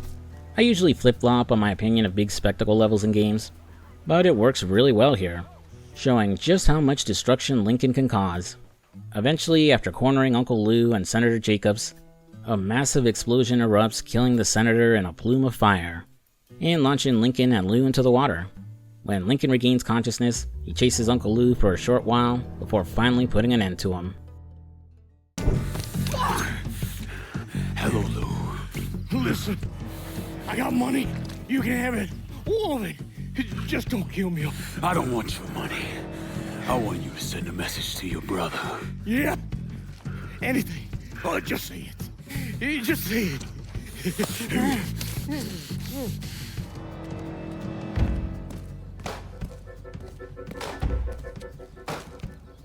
Lord almighty.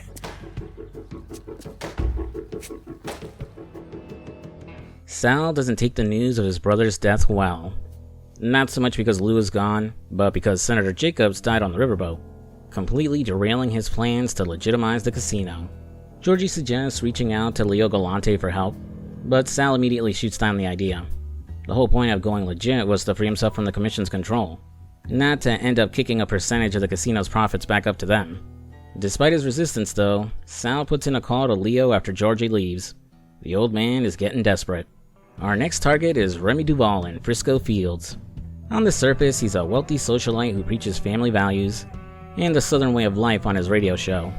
In reality, he's a white supremacist and leader of the Southern Union, Mafia III's version of the KKK. As I mentioned before, Remy is Sal's legitimate business partner, so he doesn't control the rackets in Frisco Fields. Olivia Marcano does. However, Remy uses his wealth and connections with the Southern Union and the police to help her operations. Such operations like bringing back slavery. No, really. Run by racket boss Chester Moreau, they traffic black men and women to be sold at slave auctions to wealthy white buyers. Unsurprisingly, after Lincoln freed the human trafficking victims and shut down the auction, he didn't even consider recruiting Moreau. Where are the others? Chester's got them around Frisco. Just make it fucking quick, motherfucker. Can't have you talking.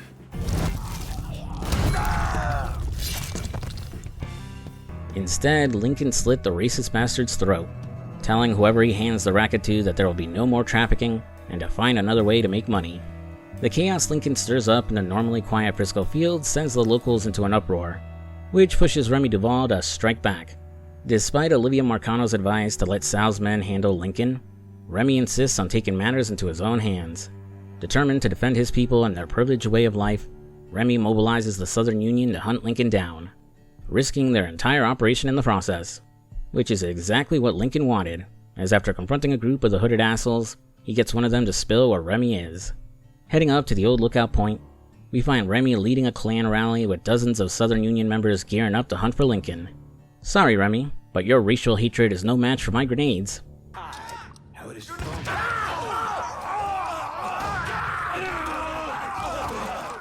After taking out the rest of Remy's men, Lincoln decides not to gut him like he did with Richie Doucette and Uncle Lou. Instead, he chooses a far more ironic punishment, burning Remy alive on a cross. Next up, Olivia Marcano, a rich socialite whose wealth eclipses Sal Marcano's.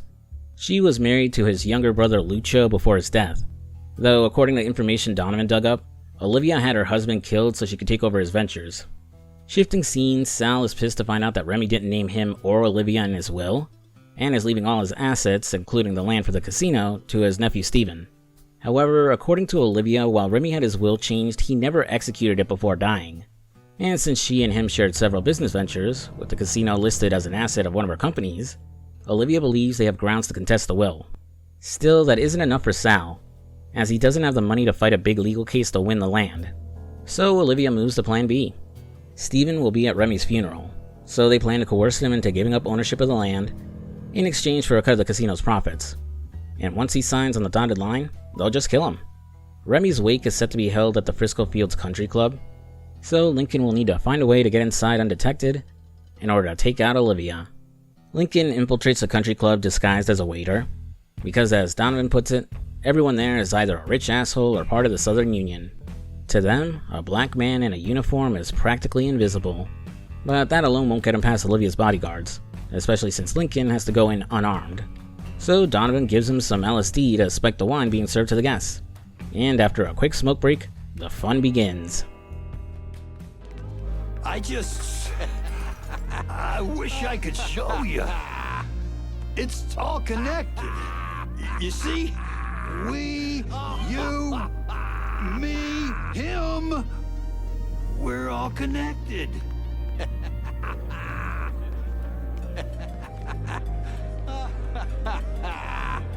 That's Sunday Mass. Goddamn Donovan. These people out of their minds. With everyone tripping balls, including some of Olivia's guards, Lincoln sneaks upstairs and gets into a shootout with her and the men still sober enough to fight. After taking a bullet to the gut, Olivia starts reminiscing about her late husband, Lucio, how he wore the finest suits, drove the best cars, and how the life of a mobster always seemed romantic and exciting to her. Not in the mood for her rambling, Lincoln applies some force to keep her conscious.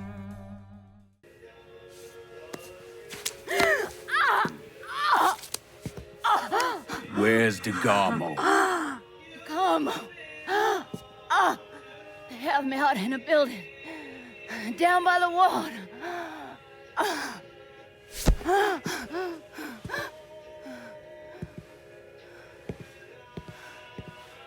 Thought you were gonna kill me. You ain't worth the trouble. After fighting his way through the country club, Lincoln finds and rescues a severely beaten Steven. Once they escape, Lincoln hands him off to Donovan to help Steven disappear and get out of Sal Marcano's reach. And while Lincoln chose to spare Olivia, Sal wasn't as forgiving. Due to her failure, he had no intention of keeping his sister-in-law around anymore, so he had Georgie slit her throat. Sal then sits down with Nino Santangelo, a Cuban drug kingpin who has been supplying Georgie with heroin to sell in New Bordeaux. Normally, Sal avoids stealing drugs, believing the heat it brings isn't worth the money.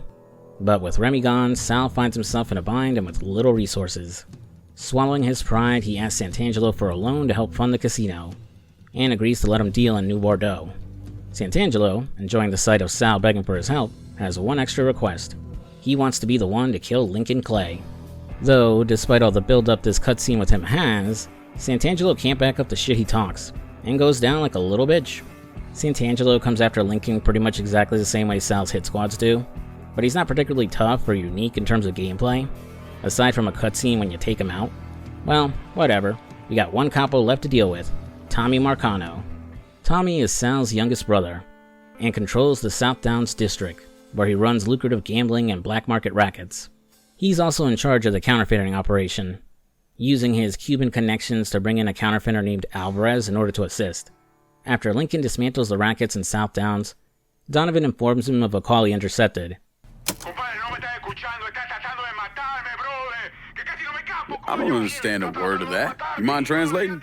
Alvarez finally surfaced and, fearing Lincoln would come after him, reached out to his uncle Zaraga in Cuba for help, in order to get out of New Bordeaux. Zaraga, however, has no intention of helping. Instead, he sold out Alvarez's location to Sal Marcano and set a trap, telling his nephew to meet his men at the lighthouse in the bayou. With Alvarez as his only lead to Tommy's counterfeit operation, Lincoln heads to the lighthouse and takes out the Marcano goons searching for him. After a brief standoff, Lincoln reveals that Alvarez's uncle sold him out, and that his only chance of escaping Sal Marcano is by cooperating with Lincoln. Alvarez agrees and reveals that the counterfeit operation is set up underneath the boxing ring at the Acadia gym. Similar to how Lincoln saved Steven earlier when he really didn't need to, this encounter with Alvarez really works to humanize him. While Lincoln's methods are often brutal and destructive as he dismantles Sal's empire, he avoids being needlessly cruel to those caught in Sal's manipulations.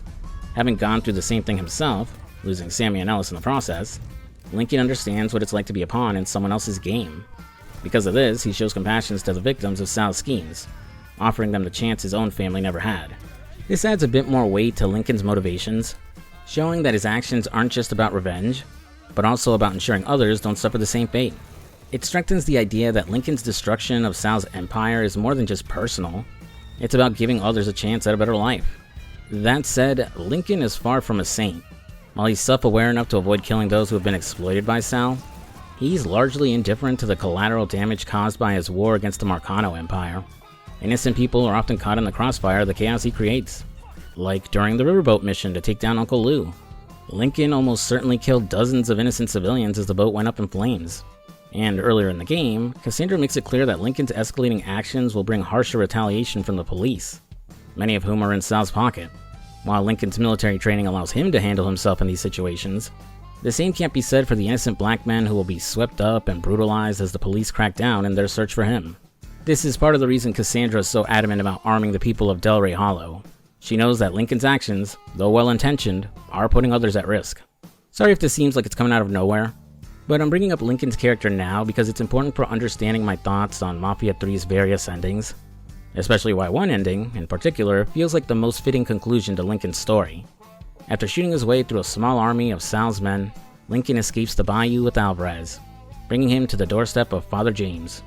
With no one else to turn to, I guess Donovan can't hide Alvarez like he did Steven for some reason. Lincoln asks the father if he has any means of getting Alvarez out of town. Father James, though hesitant at first, agrees to get Alvarez out of New Bordeaux, mentioning that he knows a Jesuit in New Mexico who specializes in helping people in situations like this. Pasa, por favor. Aquí estás a salvo. Gracias.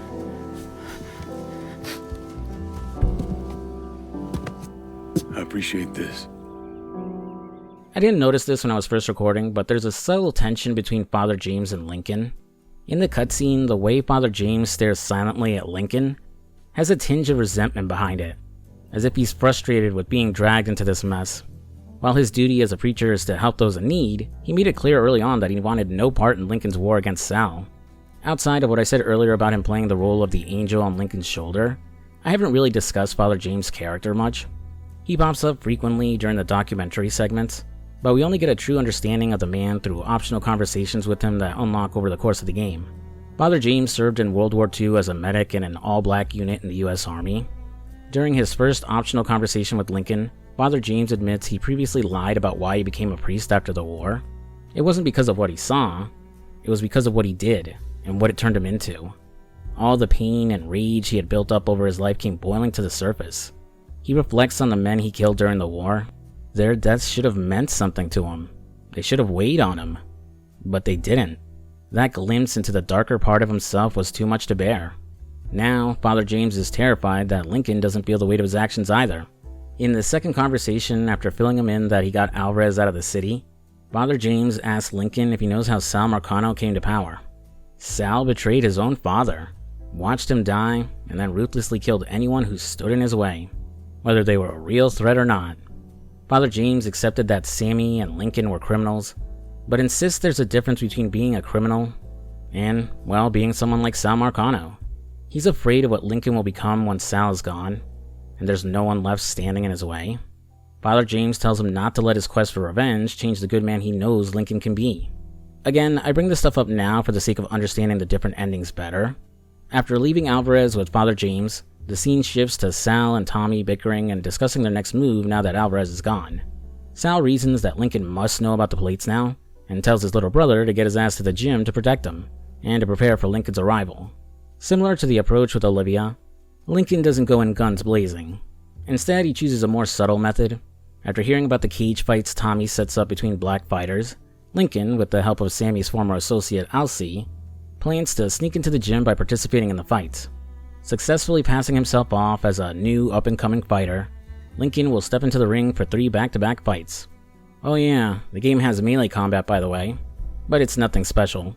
Mostly just spamming punches and occasionally countering enemies.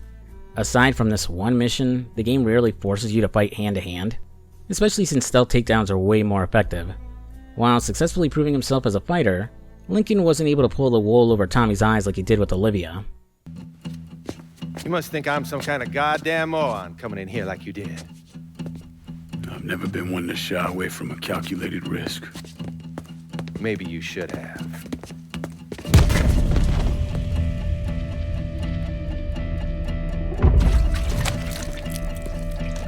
I'll mix some vegetable oil in it.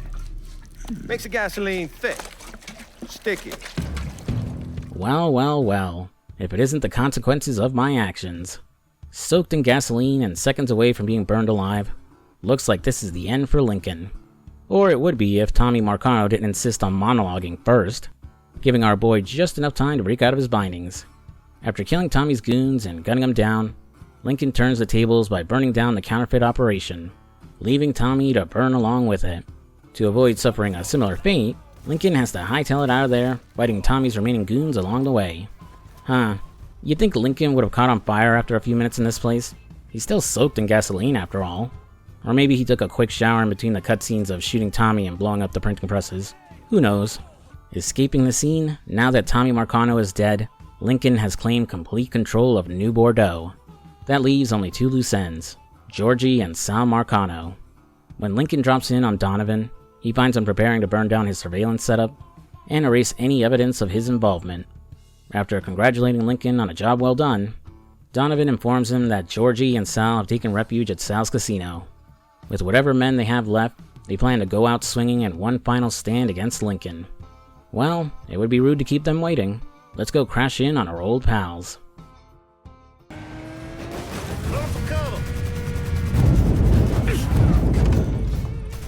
After fighting his way through the casino, Lincoln finally reaches Georgie. Lincoln tells him he always thought they were friends, that Georgie had his and Ellis's back, but it was all a lie. Georgie didn't try to kill him because he said no. He did it because he thought he owned them, that they were his property to use and get rid of. Georgie explains it was never about them. It was about his father.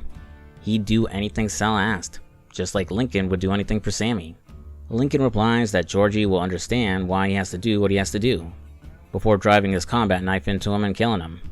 Unlike some other characters, Georgie isn't very fleshed out, only making sporadic appearances after the federal heist. While he willingly did everything his father asked, I can't help but feel a little pity for him. There's a hint of regret in his voice before he dies, and maybe Lincoln was wrong.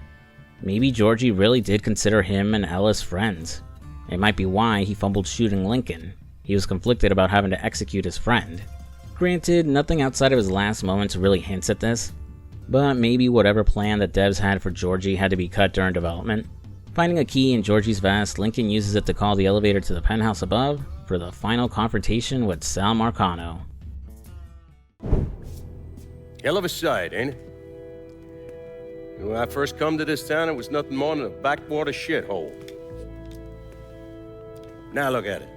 Let me see your hands. Whatever was between us is over, you understand? It ended the second it was you coming up them stairs instead of my son. You want a drink? All right. Knowing he has nothing left, Sal accepts his fate. Instead of fighting or bargaining for his life, he instead opts to sit down and have a drink with Lincoln before he dies. And man, do I love how this scene plays out. Despite their hatred for each other, what they've done to each other's families, there's a mutual respect between Lincoln and Sal. Their final conversation highlights just how similar the two of them are, and even manages to humanize Sal a little. He's still an irredeemable piece of shit, but Sal's desperation to leave the criminal life at any cost is what set him up for his downfall. As the two of them sit and drink, Sal opens up that he's been having nightmares after the death of his brother Lucho. Of the various nightmares he'd have, the worst one was of Georgie's funeral. He's laid out in a cheap casket, his neck cut like Lucho's. It haunts Sal every few days. Lincoln shares one of his own, where he's back in Vietnam, tied up in a foxhole, gagged and unable to warn the men next to him, as he's forced to watch them be slaughtered. Sal says he doesn't imagine that nightmare will go away, and Lincoln agrees. Sal explains that everything he did was to prevent his worst fear, but it didn't work out. He's buried countless people, but the one person he never wanted to lose was Georgie. And now here they are. Georgie is dead, and Sal's having a drink with the man who killed him.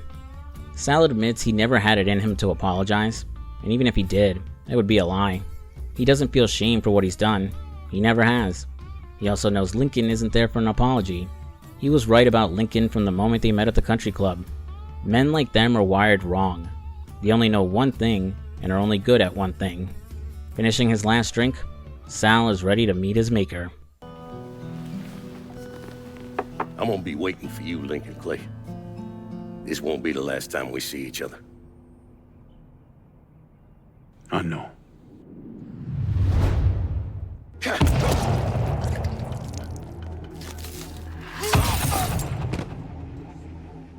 With Sal as stain on the pavement, Lincoln's war has finally come to an end. Leaving the casino, he's approached by several armed men working for the Commission, and alongside them is a familiar face, Leo Galante. Quick little refresher, but our first encounter with Leo was in Mafia II, where he was the consigliere for the Vinci family in Empire Bay. Vito would meet him in jail, and the old man would take the kid under his wing, using his connections to help him get made. After Vito and Joe's epic fuck-up that resulted in a war between the mob and the Triads, Leo would pull some strings to protect Vito from the Commission's wrath by having him kill Carlo Falcone. Said deal would not extend to Joe, and Vito would end up exiled to New Bordeaux to babysit Sal Marcano. Leo's here in New Bordeaux because the Commission consider Lincoln a threat, and are paranoid he'll shift his wrath to them. He's not here to eliminate Lincoln though, just to deliver a message. It stops at Sal. Don't fuck with us, and we won't fuck with you. Since Lincoln has no beef with the Commission, he tells Leo he's good, and they don't need to worry about him. Glad to hear it, Leo tells Lincoln that since he overthrew Sal, he could do whatever he likes in New Bordeaux, so long as the Commission gets their 20% cut of his operations. And if Lincoln decided he didn't want to sit on the throne and walk away from the life, they wouldn't bother him again. Oh, and Leo's driver, this guy right here, that's Joe Barbaro. Okay, so when I first heard about Joe being alive and showing up in Mafia III, I thought it was just a fan theory. The guy doesn't speak, and nothing in the game directly says he's Joe. He also strongly resembles Leo's driver from the end of Mafia II, but it's been confirmed by the developers that Leo Galante's driver is indeed Joe Barbaro. And I'm kinda mixed about it. On one hand, I love Joe. He's the ultimate bro and Vito's ride or die. Vito and Joe's friendship was the highlight of Mafia 2 for me, so I'm glad his story didn't end up with him being betrayed, tortured, murdered, having his hands cut off and his face caved in. On the other hand, it kinda undermines the tragedy of Mafia 2's ending. In Vito's reckless pursuit of the mob life, he ended up losing everything once he got it. His family, his freedom, his status, and his best friend. Plus, if you finish Vito's optional mission where Lincoln kills the guys who betrayed Joe, Vito says that if Joe were alive, he would have found a way to let him know. The fact that Joe never did is what helped Vito come to terms with his death, and feel partially responsible for it. And since it's well known that Vito was basically exiled to New Bordeaux, it feels out of character that Joe never reached out to ease Vito's mind and let him know he's still alive. Like, Joe being alive at all isn't too unreasonable, considering Leo has a soft spot for Vito and treats him like a son. I could see the old man finding a way to save Joe. What doesn't make sense is that Vito never found out, or Joe never told him. I don't know if the developers ever explained it, but the best theory I have is that part of Joe's deal for staying alive was that he could never contact Vito. And since Joe's absolutely the kind of guy who'd break that deal for his bro, it wouldn't be him getting killed, it'd be Vito. Actually, now that I think about it, that kinda works for me, as it still maintains the tragic ending of Mafia 2. Arguably makes it worse. Despite surviving, they can never contact each other again. Vito spends the rest of his life carrying the guilt of thinking he got Joe killed, while Joe lives out his days as a lowly driver for Leo Galante, burdened by the knowledge that Vito is alone and suffering, and that he can't do a damn thing to help him. Though I prefer that something in-game confirmed that was the case, and I didn't have to come up with an explanation on my own. Well, whatever. My boy Joe Barbaro is alive, and I can't be mad about that. With New Bordeaux under his control, Lincoln will head to Father James's church to make a tough decision. To sit on the throne as the new kingpin of the city, or to walk away to start a new life for himself.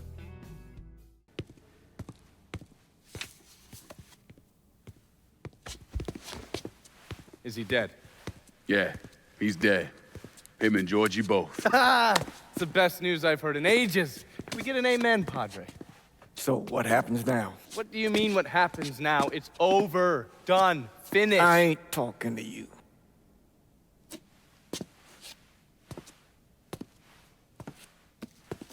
Just cause Sal Marcano's dead, Lincoln, doesn't mean it's over.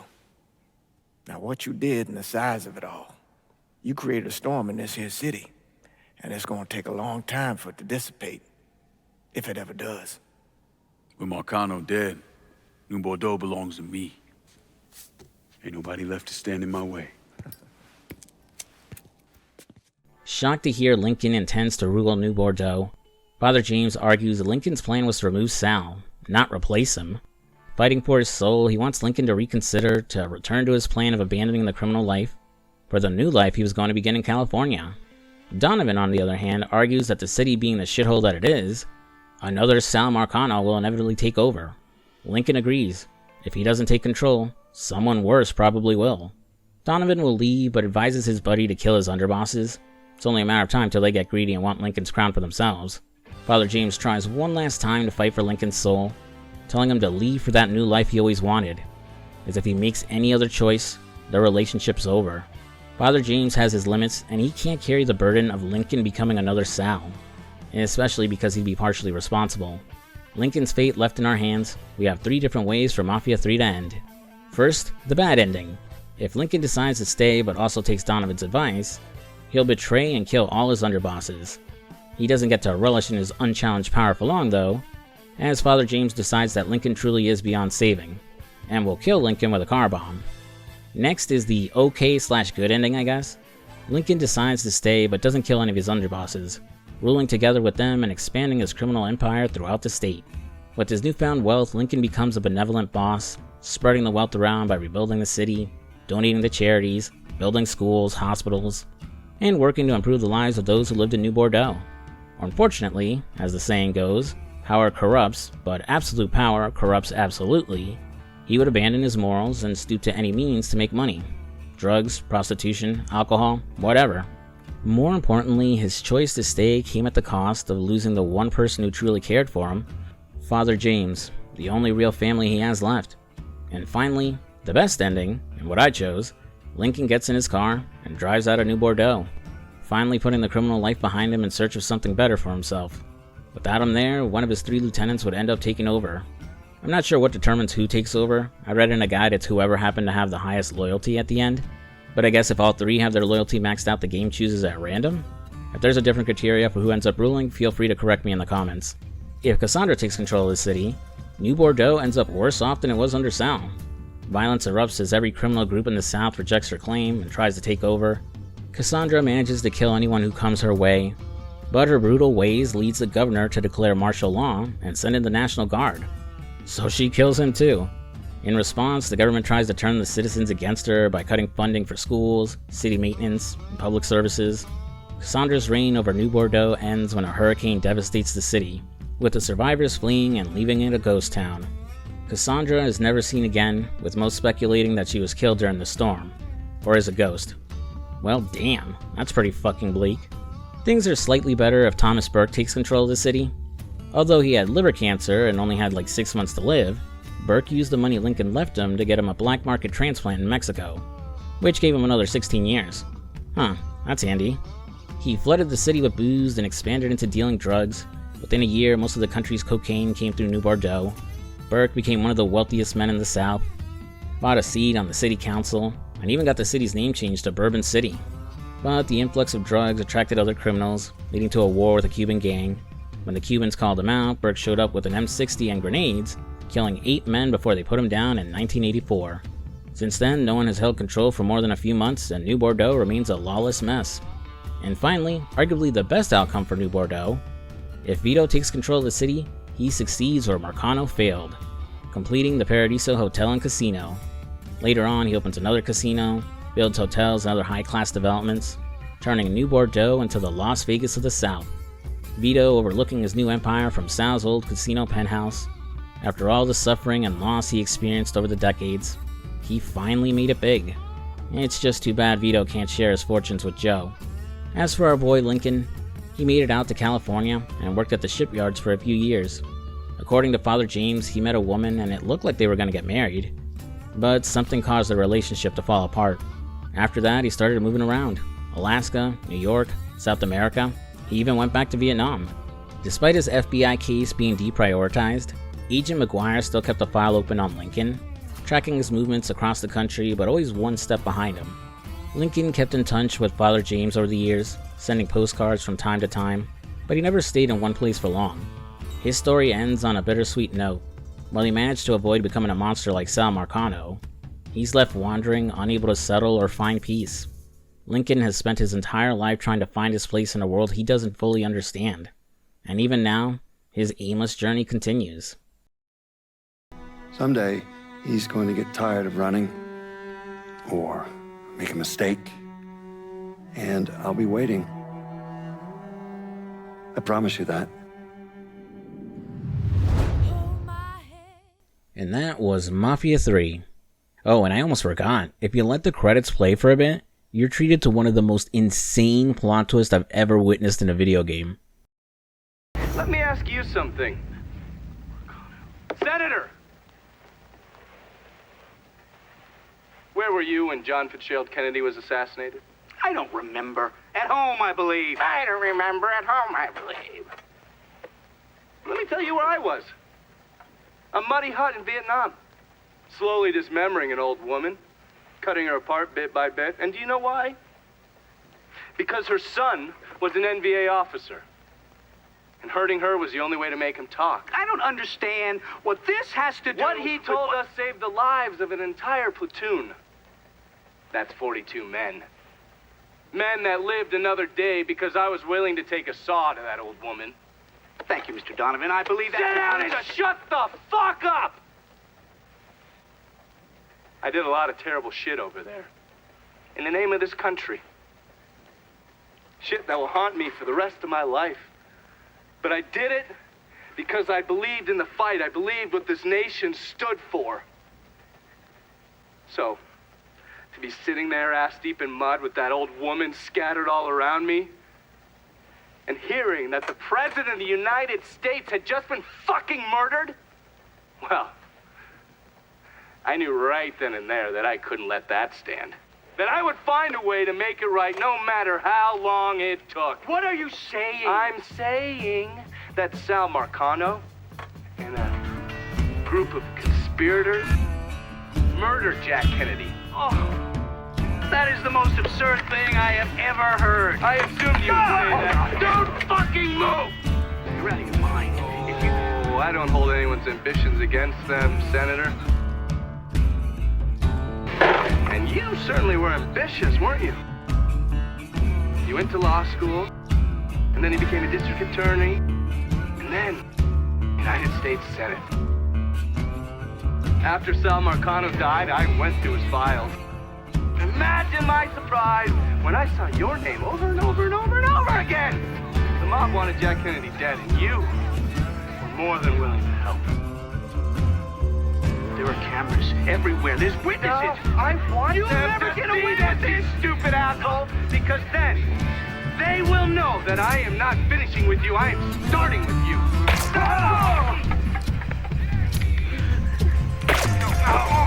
Oh! And they're next. I gotta say, I wasn't expecting my opinion of this game to do a complete 180. Like most people who played it on day one, it didn't leave a good impression. A big part of that was due to the bugs and performance issues. But Mafia III is also a very different game compared to its predecessors, so I can't blame longtime fans for not connecting with it even if they got past the jank. Add to that all the negative reception along with exaggerated claims about its repetitive nature, and it was easier to dismiss Mafia III as a bad game rather than give it a chance. But I'm here to say we were wrong about Mafia III. It's a good and extremely underrated game that got buried under a lot of negative factors. Lincoln Clay is a compelling lead. I think he's probably my favorite main character in the Mafia series. I never really liked the original version of Tommy Angelo, and I love Vito Scaletta, but it always feels like he's failing upwards in Mafia II, only getting as far as he does because of others and not his own accomplishments. Plus, the story seems to go out of its way to punish Vito and make him seem like a worse person than he is. Mafia 3 strikes a good balance by showing us why Lincoln is so capable, why others respect him, and why they consider him so dangerous. It raises the question of whether his methodical plan to tear down Sal's empire and get revenge, justified or not, is making Lincoln just as bad as Sal. Through characters like Father James and Agent McGuire, the game shows both sides of Lincoln. Since we're never quite sure which part of him is the real Lincoln, whether he takes over New Bordeaux or walks away, both feel like in-character choices. Killing his underbosses because they might betray him doesn't feel right though. Except for maybe Cassandra, his underbosses were loyal, showed him respect, and only voiced concerns when the territory wasn't being divided fairly. It doesn't make sense for Lincoln to use and betray them when they're no longer needed, especially since that same mindset is what led to his family's death and his quest for revenge. Whether Lincoln is a good man or a monster ties into his search for purpose and belonging. He can't find where he belongs because he doesn't understand himself or knows what he truly wants. Lincoln was abandoned by his birth parents, and the orphanage where he grew up shut down while he was still a boy. He was lucky to be adopted by Sammy Robinson, and raised alongside Ellis. His adopted family loved him, were proud of him, and made him feel like he belonged. Yet, for some reason, he still didn't feel like he fit in. Maybe he didn't think he deserved their love. So, he enlisted and fought in Vietnam, proving to be a capable soldier, recognized by his country and winning plenty of awards. But the atrocities he witnessed and the ones he committed left him disillusioned after the war, forcing him to start his life all over again. I think a lot of people can relate to his struggles, the lack of identity or the need to search for something different. I really like Lincoln, but if I had one issue with his character, is that the game never fully explores the trauma he endured in Vietnam. In the first few hours, we see him suffering from PTSD through a nightmare he has on his first night back in New Bordeaux, but it's not brought up again until the very end in his conversation with Sal Marcano. If I had to guess, maybe the developers wanted to keep Lincoln's character more ambiguous, and avoid using PTSD as an easy explanation for his more brutal actions. Or maybe they didn't want to risk unintentionally stigmatizing veterans with PTSD. I really like Mafia 3's story, even though it feels less like a typical Mafia story and more like Grand Theft Auto. It's compelling, with solid villains and excellent cutscene direction. Story missions have great set pieces and engaging encounters that add to the satisfaction of taking out a boss or a capo. The issue is that it can feel disjointed and tends to move at a snail's pace. While I don't think the rackets are as repetitive as people say, they can feel like filler and disrupt the flow of the plot. I said it earlier, but cutting down the number of rackets or removing them entirely for a more linear story would have worked better. I also wish your underbosses played a more active role in the plot beyond their initial interactions. I found New Bordeaux to be a refreshing take for an open world crime game, with each district feeling distinct. But I wish there was more to do here. It's mostly racket missions and optional loyalty missions. The races weren't even included at launch, and were patched in later. So I get why some players feel New Bordeaux can be boring. Even with the races, I think optional hunting missions in the bayou, or NPC side missions similar to Strangers and Freaks could have added more longevity to Mafia 3's world. To Hangar 13's credit, despite the game's negative reception and flopping big time, they stuck with it, and kept improving and fixing the game. Even after suffering layoffs not long after its release, they managed to create a more complete experience and put out some great DLC. I was going to cover the DLC in this video, but I'm already a week late on this, so maybe I'll save it for a bonus video. Mafia 3 was a great experience. Not perfect by any means, but it nailed the fundamentals of what makes a good open sandbox crime game. A bit uninspired with some mechanics, but adding just enough of its own ideas to create a fresh experience. And while it didn't stick the landing, thankfully this didn't end up becoming the death of the Mafia series. There's been rumblings for years about Mafia 4, and I was hoping that the game would take us to 1970s New York for its story. Instead, a few weeks ago we received the first teaser for the next game in the series. A prequel that's set in Italy, Mafia the Old Country. While it's too early to call until we're shown more about the story and gameplay, which will hopefully happen at the Game Awards, I'm excited to play a brand new Mafia game. I'm just hopeful that they build on the best elements of the older games, and build a one-of-a-kind experience that isn't rushed out the door or forced to cut out its better ideas. Fingers crossed everything works out this time. And that's the video. Thanks for watching, folks. And special thanks to my Tier 2 channel members and patrons with their names on screen right now. And special thanks to my Tier 3 channel members and patrons, including Alfred Correa, Augie Doggy, Chicken D Samurai, Miles Garrett, Skillfuse, and Reckless Nerd. So this video kinda got away from me. I wasn't expecting it to be this long. Due to that, I'm just going to keep this outro nice and short. Once I've decided, I'll announce the next video for the channel on my community page soon. Check out my channel memberships or Patreon if you want to support the channel a little more. I'm trying to get more exclusive content out for my supporters, so outside of the usual early video or uncut video, this month I'll have a shorter video for supporters discussing some games I'm currently playing and recommend to check out. Again, thanks for watching. If you enjoyed the video, be sure to give it a like, leave a comment down below, and subscribe if you're new. I'm FuzzySlippers, and I'll see you later. Peace.